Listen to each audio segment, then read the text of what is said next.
Okay, there we are. It's 1 o'clock on a Friday afternoon, folks. Welcome. It's an absolute delight to welcome you all here. If you're watching this on catch up on recording, you can interact with us as much as you like, but we won't be able to hear you. Just pointing that out to you. But do please enjoy the experience, because today we've got a real blockbuster of an afternoon workshop for you.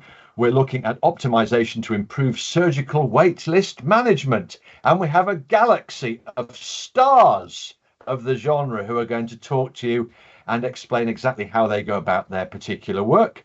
We're going to go in various order, but allow me to introduce all three. First up, we're going to start off by having a look at the national perspective on early screening with the one and only Joanna Simpson. Then we're going to look at digital pathway redesign to enable early screening, and that's an example from Guy's St Thomas's NHS Trust by Dr. Ramai Santharipala. And then we're going to go into identification optimization of the complex surgical patient by the one and only Professor Jagdeep Desi, who is also president of the British Geriatric Society. So welcome all three of you. I know this is going to be an absolutely stellar event. We're all much looking forward to it. Unfortunately, I'm going to have to ask Desi and Ramai just to step down for a moment, because Joe, it is your turn to be in the spotlight.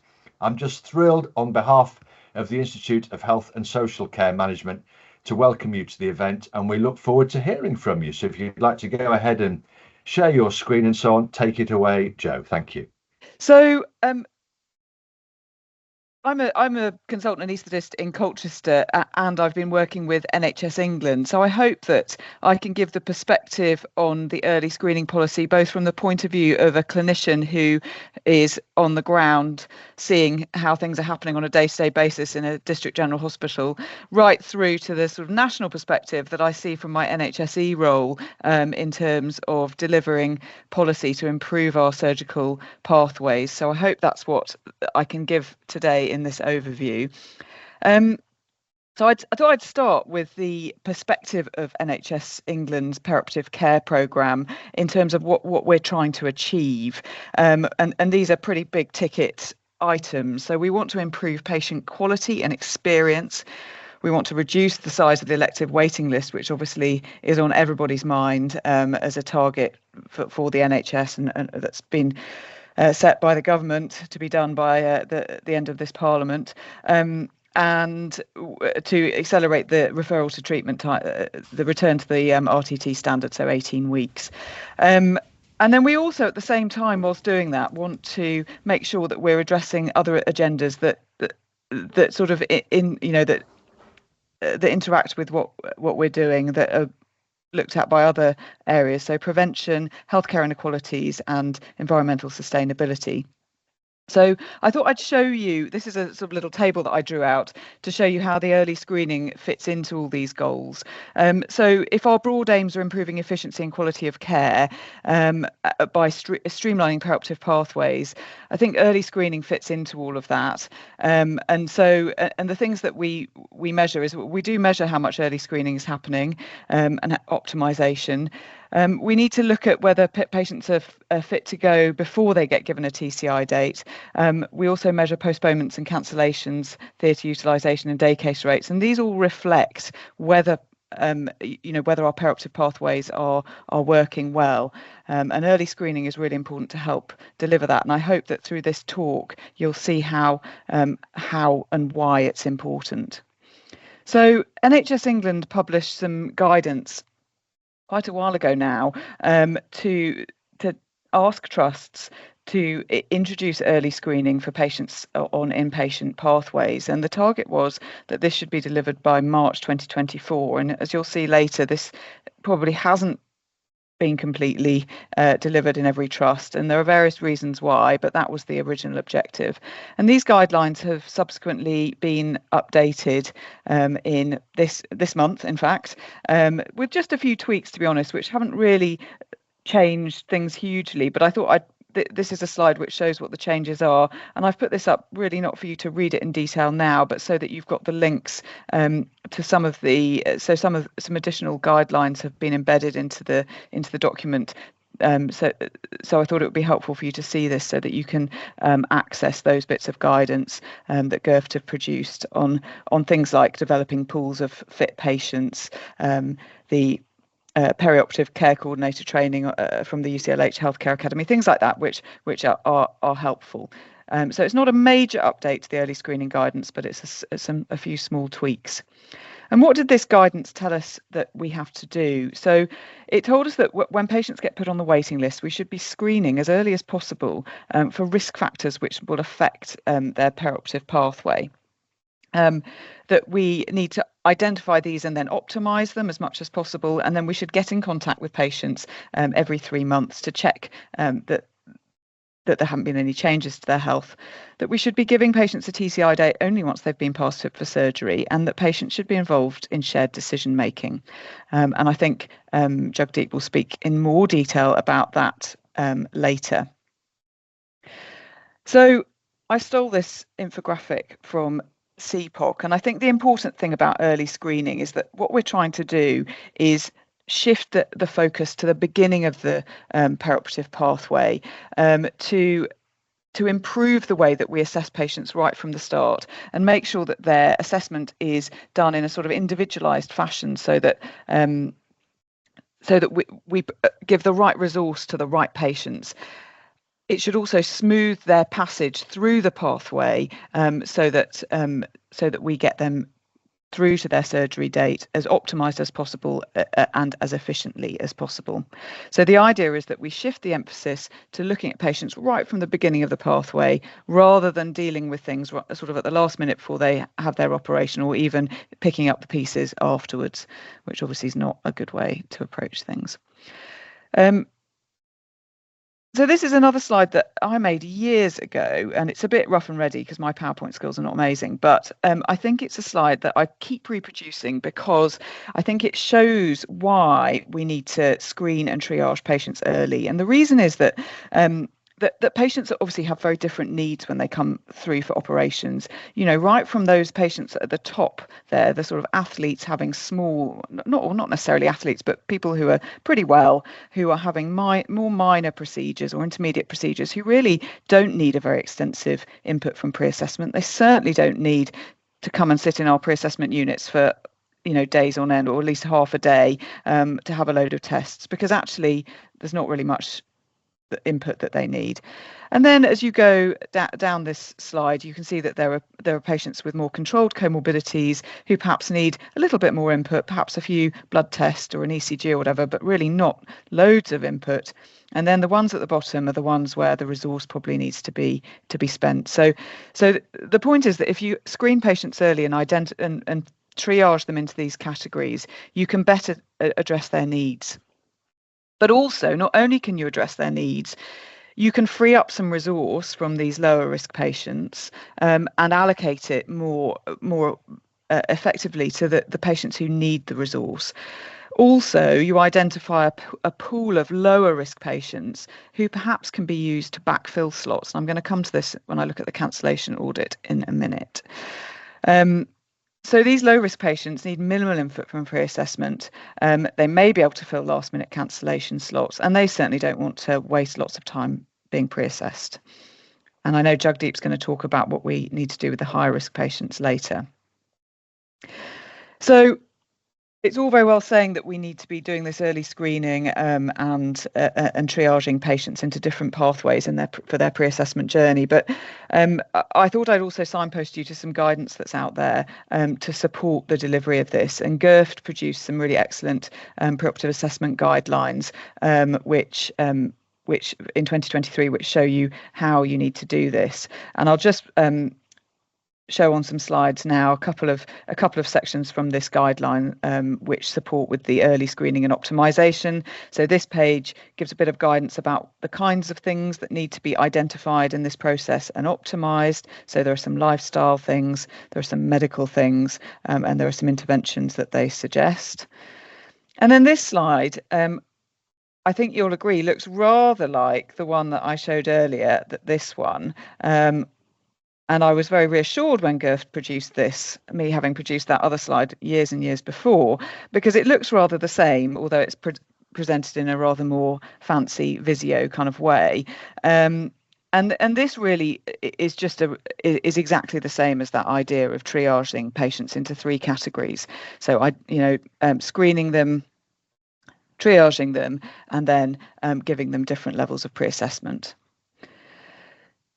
So moving on to 2025, at the beginning of this year, NHS England produced the elective reform plan, and you'll see there that point 2 says that we need to establish a maximum number of short notice cancellations, and that we need to review the current level of cancellations. And it also talks about, number 1, talks about only giving a date for surgery once they've had their pre-assessment. So I'm drawing your attention to the first 2 points because I think it's really important to think about early screening when we're thinking about addressing these points. So because postponements in pre-assessment and cancellations on the day of surgery happen because the beginning of the pathway, the early screening and triage and optimization hasn't really happened properly. So I thought it would be helpful just to, and I think Ramai is going to speak a little bit about this as well, but just to outline what was found in this national audit that was took place in a week. So data was were collected in during the course of a week in November in 2024, and the results have been published at the beginning of this year. So we've seen nationally that postponement in pre-assessment, so that's when a patient comes to pre-assessment and they need something doing, which means that either their TCI date can't go ahead or their perioperative pathway is going to be delayed by at least 2 weeks. We found that happens about 8.7% of the time to patients who come through pre-assessment. And the top 3 reasons for this were, well, the top one was further preoperative investigations. Next one was further optimization, and the next one was uncontrolled diabetes. So if we could identify that some of these things right at the beginning of the pathway, hopefully at the point they come for their pre-assessment, some of that may have already been done. And then you'll see that 37% of postponements when patients had already been given a TCI date. And then when we looked at cancellations, so these were patients who had a TCI date for surgery, and then they got cancelled within 24 hours of that.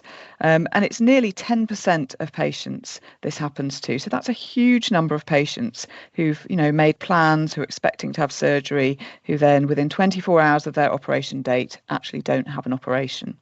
So this is obviously a disaster for each of these individuals. And if you look at the reasons for this, it's broadly in 2 categories. The first one, as shown here, are reasons that are sort of related to booking and scheduling, particularly acute medical conditions, lists overrunning, patients not coming and not attending on the day of surgery, clinical staff not being unavailable, and emergency admissions, meaning that elective cases don't happen due to those emergencies. And you can imagine that if we've done some early screening and identified a pool of patients who could be available to backfill some of those slots if they're identified a little bit earlier, perhaps a bit earlier than 24 hours before, then perhaps that will fill those slots. I'm going to skip through that slide. And then the other broad group of reasons for cancellations within 24 hours were for reasons related to pre-assessment, and those include problems with pre-assessment, procedures no longer being necessary or wanted, and pre-existing medical conditions that perhaps could have been identified. So you can see that if we improve our processes right at the beginning of the pathway and do this early screening, identify problems, optimize early, we may be able to avoid some of these problems. And you'll see how early screening is the top recommendation that's come out of the PACE audit to try to improve the problems that crop up further along the pathway, so that get identified later, so postponement, that result in postponements, and then subsequently can even result in cancellations, which of course are the things that we really, really want to avoid. And then you can see the rest of the list there. So you may say to me, well, how much early screening is going on around the country? And I think these data are quite helpful to see. The answer is it's a bit variable by specialty, but the best case scenario is about a third of patients are being early screened, and this is as yet unformally published data from the census that we did over the end of last year and beginning of this year of preoperative assessment services. And why are people having problems implementing early screening? Well, you'll see that the top reason there is digital capability, and I know that Rama is going to talk in a lot of detail about how that can be addressed in her talk in a minute. So that I think is really important, and of course it takes time to develop a digital system so we can that has the capabilities to do early screening. So that's important. Financial reasons are important, and workforce is obviously another big reason why people have struggled to implement early screening. So I hope that that's given a good overview of what the overall objectives of the NHS perioperative care team are, and how we're trying to go about them, and how early screening fits into all of that to try and address problems right at the beginning of the perioperative pathway, to smooth the way for patients through the rest of their pathway. And I hope it also gives a good lead into the next talk about digitalisation, which will hopefully give you a steer on how you might go about actually delivering some early screening. Thank you. Oh, Joanna, you've not let us down. You know, I gave you the big build up and you've delivered. Thank you very much. Would anybody, we've got about 5 minutes of Q&A set aside. Would anybody like to offer an opinion or ask a question of Joanna while we have her here? I'll just let people contemplate that for a moment or two.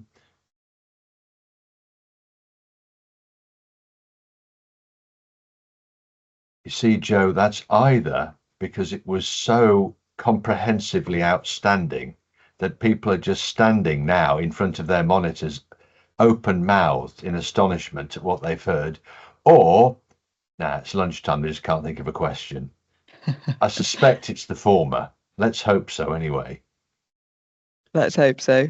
I think as someone who's been a pre-assessment lead in a local district general hospital, I completely understand that actually this results to implement this requires a lot of changing of pathways, existing pathways which are very established, and changing the way staff work, some additional resource in some cases, and of course all of that is very challenging, and particularly at the moment while we're all under such financial pressures as well. So I hope that that's given an overview as to the importance of this, and why it improves the perioperative pathways, but also how it can fit in with improving efficiencies as well. And that it's just getting over those first hurdles, which I think Ramai's talk will give a bit more insight into. Thank you, everyone, for listening. Thank you, Joe. We really appreciate your time. And really appreciate the content actually that you've provided. And if you're wondering, we will, if it's okay with you, Joe, we'll make these slides available to audience members subsequent to today. My able operations manager, Jade Maloney, will send those out to people should you like them. Okay.